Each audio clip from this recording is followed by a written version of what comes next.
আমাদের পুরনো বাড়িতে একটা সেগুন কাঠের চেয়ার ছিল, বেশ লম্বা হাতলওয়ালা। পিঠের ঠেস দেওয়ার জায়গায় 4টে বড় পাটি, বসার জায়গাটাও অনেক বড়। বাবা ওই চেয়ারটাতে বসতেন, বসে খবরের কাগজ পড়তেন, ডায়েরি লিখতেন, হিসেব লিখতেন। বন্ধুরা কেউ এলে ওই চেয়ারে বসে গল্প করতেন। ওই চেয়ারে সকাল বিকেল বাবা চা খেতেন বসে। বর্ষার দিনে ওই চেয়ারে পা তুলে বসে মুড়ি তেলে ভাজাও খেতেন। নতুন ফ্ল্যাটে উঠে এসেছি এখন, তার কোনো ঘরেই চেয়ারটা ঠিকমতো রাখা যাচ্ছিল না। নতুন সব আসবাবের মধ্যে চেয়ারটা অসম্ভব বেমানান, কিন্তু বাবার মতোই বাবার ওই চেয়ারটা আমার ভীষণ প্রিয়। ওটা ফেলে দেবো বা বিক্রি করে দেব কোনোটাই ভাবতে পারি না। চেয়ারটা দেখলেই বাবার কথা মনে পড়ে।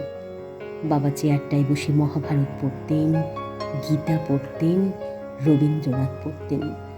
চেয়ারটার গায়ে হাত রাখলেই আমার এখনো মহাভারত, গীতা, রবীন্দ্রনাথ কানের মধ্যে বেজে ওঠে। তবু সেই চেয়ারটাকে রাখতে পারলাম না। নতুন কেনা একটা স্টিলের আলমারি ঘরে ঢোকানোর সময় ধাক্কা লেগে চেয়ারটা ভেঙে গেল, একটা পা জখম হয়ে গেল। তারপর থেকে ফ্ল্যাট বাড়ির ছাদে জলের ট্যাঙ্কের পাশে এক কোণায় চেয়ারটা পড়ে আছে। বৃষ্টিতে ভিজছে, রোদে পড়ছে। তবু ছাদে গিয়ে সেই চেয়ারটার দিকে চোখ পড়লে বাবার কথা ভীষণ মনে পড়ে। একদিন ভোর রাতের স্বপ্নে বাবাকে দেখলাম। বাবা বললেন, খোকন, আমার আলমারিতে ছিল মহাভারত, ছিল গীতা, তোর আলমারিতে শেয়ারের কাগজ, ব্যাংকের পাসবই আর স্কচের বোতল। আমার খাতাপত্রে আমি লিখতাম গান, কবিতা, লিখে রাখতাম সুভাষ বোসের বক্তৃতার সারাংশ।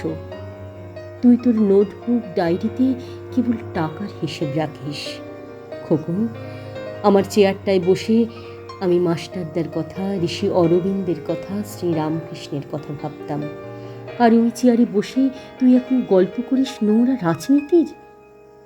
না খোকন, ও চেয়ার তুই ছোস না। হ্যাঁ খোকন, তুই ও চেয়ারের যোগ্য নয়। ঘুম যখন আচমকা ভেঙে গেল, দৌড়ে ছাদে গেলাম। দেখলাম চেয়ারটা আপনিই ভেঙেছে, পড়ে আছে একলা ছাদে।